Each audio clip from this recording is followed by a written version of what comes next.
सत्य का संग ही सत्संग है, सद्गुणों का संग ही क्या है बोलो सत्य। चाहे तुम चूल्हे पर रोटी बना रही हो, ठीक है ना, चाहे तुम झाड़ू लगा रही हो, चाहे तुम भैंस धो रही हो, चाहे घर का कोई काम कर रही हो, वो भी सत्संग तब हो जाता है जब तुम अपने मन में वो काम करते हुए अच्छी भावना लाते,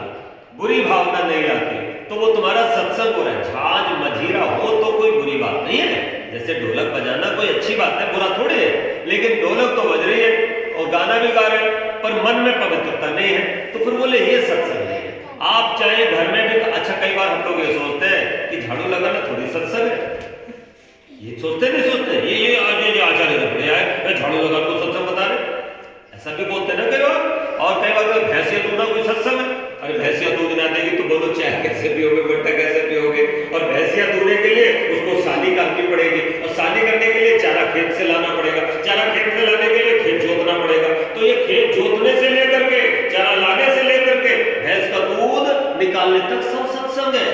सब भजन है। बस इस सब को करते हुए हमें प्रथम जो है ना ध्यान रखना है, द्वितीय और तृतीय श्रेणी का पुण्य मिलता है।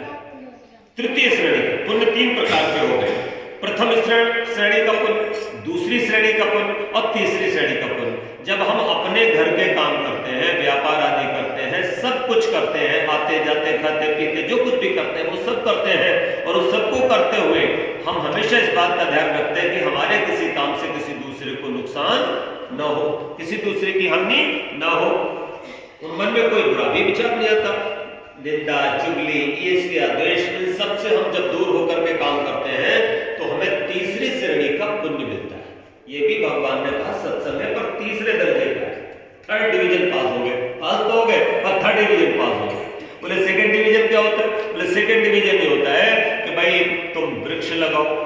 यज्ञ अनुष्ठान करो, परोपकार